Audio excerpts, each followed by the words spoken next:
Party నేతగా మాట్లాడటం అలవాటైపోయి ప్రెసిడెంట్గా మన శాసనసభ పక్ష నాయకుడిగా మాట్లాడాలంటే కొత్తగా ఉంది. ఇప్పుడు గొడవలు పెట్టుకోవడం, మాట్లాడటం, సమస్యలు తీసుకురావడం. బట్ మీ అందరికీ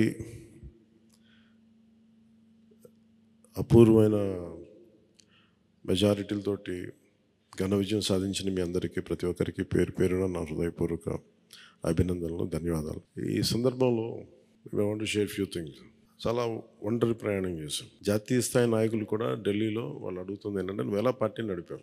పార్టీ నడపడం నాకు తెలుసు కదా, అధికారం ఒక గుర్తింపు ఉన్న జాతీయ స్థాయి పార్టీలో ఉండి అసలు అధికారం లేకపోతే ఎంత కష్టమో నాకు తెలుసు. అలాంటిది మీరు not even recognized party, just registered party, మీరు ఎలా సస్టైన్ చేశారు ఇంతకాలం?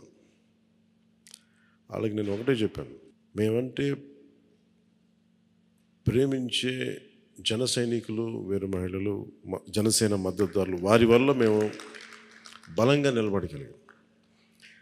ఒక తీర్మానం నా సైడ్ నుంచి ఏంటంటే, ఈ ఘన విజయానికి కారకులైన, అంటే దశాబ్దంగా అన్ని ఒడిదుడుకుల్ని ఎదుర్కొంటూ దెబ్బతింటూ క్షేత్రస్థాయిలో అన్ని రకాలుగా ఇబ్బందులు పడుతూ మనకి మద్దతు ఇచ్చిన జన సైనికులకి, వీర మహిళలకి, జనసేన నాయకులందరికీ కూడా వారికి నా మనస్ఫూర్తిగా నా అభినందనలు తెలియజేస్తూ ఉన్నాను. మీరు లేకపోతే ఈ రోజున ఈ విజయం ఉండేది కాదు. అలాగే ఈ విజయం అసలు మనం చేసిన పోరాటానికి ముగ్ధులై 2019లో తప్పు చేసాం, ఈసారి ఎట్టి పరిస్థితుల్లో మేము తప్పు చేయమని ప్రతి ఒక్కరూ ఒక 100 మందిలో కలిస్తే 100 మంది చెప్పేవాళ్ళు, ఒకళ్ళు కలిస్తే ఒకళ్ళు చెప్పేవాళ్ళు, ఏ మూలకెళ్ళి చెప్పేవాళ్ళు. ఈ రోజున మనందరికీ కూడా ఇంత భారీ మెజారిటీలు వచ్చినాయి అంటే మనల్ని నమ్మిన ప్రజలందరికీ హృదయపూర్వకంగా మన ఈ మీటింగ్ తరపు నుంచి నేను వారికి నా కృతజ్ఞతలు, అభినందనలు తెలియజేస్తున్నాను. మనకి వీ హ్యావ్ గ్రేట్ రెస్పాన్సిబిలిటీ. అంటే నేను మొన్నదాకా మాట్లాడుతున్నప్పుడు అదొక పొలిటికల్ రెటారిక్ అనిపించుకోవచ్చు, but I believed in that and I believe in it. అంటే we have to bring back accountability and politics. జవాబుదారీతనం తిరిగి రాజకీయాల్లోకి తీసుకురావాలి. గొడవ పెట్టుకునేటప్పుడు, అంటే మనోహర్ గారు మేము చాలాసార్లు మాట్లాడుకున్నప్పుడు, cooperation and confrontation is a part of democracy.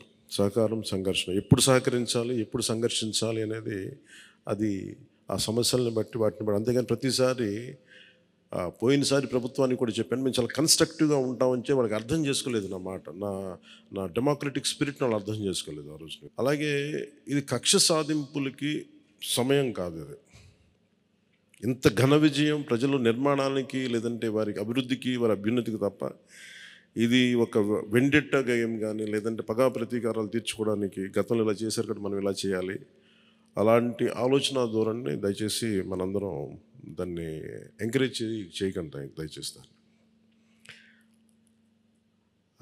అలాగే చాలా చాలా క్షేత్రస్థాయిలో ప్రతి ఒక్కరూ అందుబాటులో ఉన్నారు, నాతో సహా. ఈరోజున జాతీయ స్థాయిలో మరి మనం సాధించిన విజయాలు కూడా చెప్పుకోవాలి. చాలామంది పొలిటికల్ పార్టీ ప్రారంభించారు, మూసేశారు భారతదేశం మొత్తం మీద. ఈవెన్ ఫ్రమ్ పంజాబ్ నుంచి ఎవరు వచ్చి మాట్లాడుతున్నారు, వాళ్ళ అకాలీదళ్ ఫ్యాక్షన్ ఒకటి. మా నాన్నగారు స్టార్ట్ చేశారు, మేము స్టార్ట్ చేసి ఇనిషియేట్ చేసి ఆఫ్ చేసేసుకోవాల్సి వచ్చిందని. మన ఎన్నికలకి మనం సాధించింది from a registered political party నుంచి రికగ్నైజ్డ్ పొలిటికల్ పార్టీ. రెండు, నెవర్ బిఫోర్ ఇన్ భారత్ పోటీ చేసిన అన్ని స్థానాల్లో భారీ మెజారిటీలతోటి గెలుపొందటం, 100% స్ట్రైకింగ్ రేట్, 100%. అంటే మన మీద ఎంత విశ్వసనీయత ఉంది, అంటే ఎంత విశ్వాసం ఉంది ప్రజలకి, ఎంత నమ్మారు, ఇది వాళ్ళు చేసి చూపించారు. 2019లో ఎలక్షన్లు అయిపోయిన వెంటనే మేము తప్పు చేసాం, మేము నీకు నిలబడతాం అని చెప్పి, అది ఈ రోజున మనకి మద్దతుగా నిలిచిన ప్రజలందరికీ కూడా ఇంకొక మారు చాలా చాలా ప్రత్యేకమైన ధన్యవాదాలు. అలాగే 2 పార్లమెంట్లు పెట్టాం. అంటే దాదాపు మీరు చూస్తే 2 పార్లమెంట్లు మనం ఇవి తీసుకుని దాదాపు ఒక 45 స్థానాల్లో మన ప్రభావితం ఉన్నట్టు ఖచ్చితంగా డైరెక్ట్గా. అలాగే మన టీడీపీ, మన ఎన్డీఏ కూటమిలో మిగతా పార్టీల విజయానికి కూడా మేము ఎంత బలంగా నిలబడడం మీ అందరికీ తెలుస్తుంది. ఓట్ ట్రాన్స్ఫర్ ఎంత బాగా జరిగిందో. ఫస్ట్ టైం చాలా అవేకెండ్ ఓటింగ్ జరిగింది, చాలా రెస్పాన్సిబుల్ ఓటింగ్ జరిగింది. వీళ్ళందరూ న్యూ జనరేషన్. అసలు యువత ఎంత నమ్మారంటే అర్ధరాత్రి వాళ్ళకి 12 అయినా కానీ 11 అయినా కానీ ఆ ఎండలో మండుటెండలో నిలబడి మధ్యాహ్నం నుంచి వాళ్ళ క్యూలు వాళ్ళకి వంతు చివరికి అలా నిలబడి మరి ఓట్లేసి, అంటే ఇవన్నీ చాలా చాలా బాధ్యతనిచ్చాయి. అలాగే ఈరోజు మనం మాట్లాడుకున్నప్పుడు కూడా రేపు మన పవర్ షేరింగ్ ఏంటి ఇవన్నీ కూడా మీకు తెలియజేస్తాను. ఇది మన ప్రతి ఒక్కరికి నా ఉద్దేశం మనందరం అందుబాటులో ఉండాలి.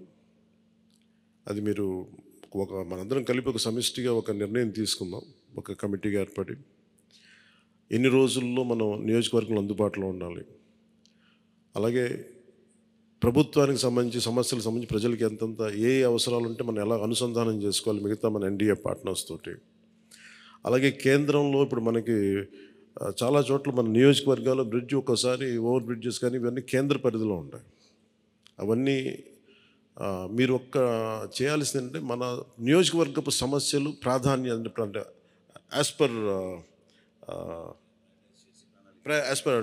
ప్లీజ్ ప్రయారిటైజ్ చేసి మనం కొన్ని కేంద్రం ద్వారా జరిపించాల్సినవి ఉంటే అది చేద్దాం. అలాగే ఇది మనం దేనికోసమైతే నిలబడ్డామో మాట ఇచ్చామో వాటికి నిలబడతాం. అలాగే పాలకొండకి మనం వెళ్ళినప్పుడు అక్కడ ఏనుగులు వచ్చి పంట పొలాలు ధ్వంసం చేస్తాయి. ప్రతి చిన్న చిన్న సమస్య. అలాగే irrigation projects, minor irrigation projects వీటికి చాలా తక్కువ నిధులతోటి 20-25 కోట్లతో అయిపోయే పనులు చాలా ఉన్నాయి.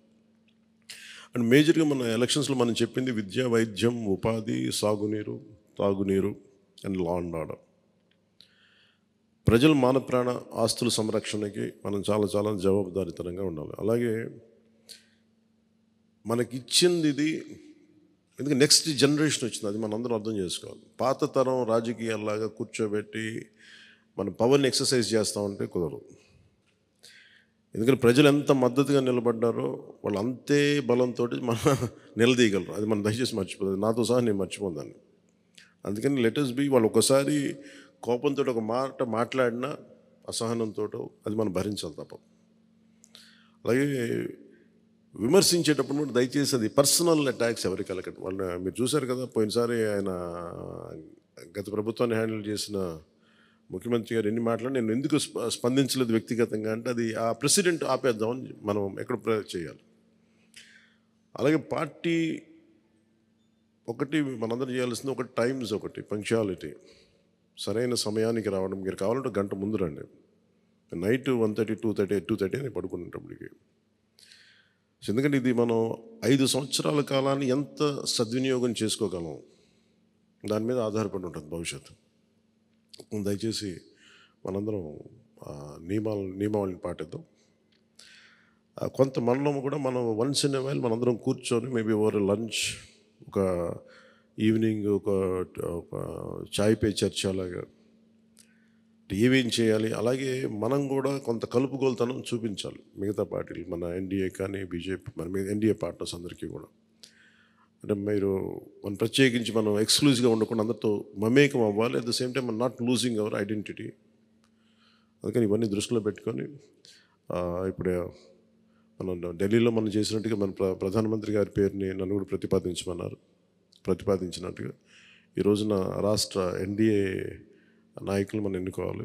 మీ అందరికీ ఇంకొక మారు ధన్యవాదాలు తెలుపుకుంటాం. Thank you. జై హింద్. అసాధ్యాన్ని సాధ్యం చేసినందుకు మనస్ఫూర్తిగా మనందరి తరఫున మరొకసారి మన పార్టీ అధ్యక్షులు పవన్ కళ్యాణ్ గారికి ధన్యవాదాలు తెలుపుకుంటూ ఈ సమావేశానికి హాజరైనట్టు మనం ఇదొక ఫార్మాలిటీ పూర్తి చేయాలి. ముందుగా నిమ్మక్క జయకృష్ణ గారు పాలకొండ, థ్యాంక్ యూ. అదేవిధంగా లోకం మాధవి గారు నెల్లిమర్ల, వంశీకృష్ణ శ్రీనివాస్ గారు విశాఖపట్నం నుంచి, కొంతాల రామకృష్ణ గారు అనకాపల్లి నుంచి, పంచకల రమేష్ బాబు గారు పెందుర్తి నుంచి, సుందరపు విజయ్ కుమార్ గారు, నానాజీ గారు, వెంకటేశ్వరరావు గారు, దేవ వరప్రసాద్ గారు, శ్రీ గిడ్డి సత్యనారాయణ గారు, శ్రీ బత్తుల బలరామకృష్ణ గారు, శ్రీ కందుల దుర్గేష్ గారు, శ్రీ నాయకర్ గారు, శ్రీ రామాంజనేయులు గారు, శ్రీ బోల్సెట్ శ్రీను గారు, శ్రీ పచ్చమట్ల ధర్మరాజు గారు, శ్రీ బాలరాజు గారు, పెద్దలు బుద్ధప్రసాద్ గారు, శ్రీ ఆర్వ శ్రీధర్ గారు, ఆర్వ శ్రీనివాసులు గారు. సో మీరందరూ కూడా హాజరై సంతకాలు చేసి మన పార్టీ అధ్యక్షులు గారిని బలపరిచినందుకు మనస్ఫూర్తిగా మీకు ధన్యవాదాలు తెలుపుకుంటూ, ప్రెసిడెంట్ గారు అన్నట్టు మనం ఆ సమావేశానికి వెళ్ళాలి కాబట్టి ఈ సమావేశం ఇంతటితో ముగించుకుందాం. ముందు ప్రెసిడెంట్ గారికి సన్మానం చేద్దాం మనందరం కలిసి.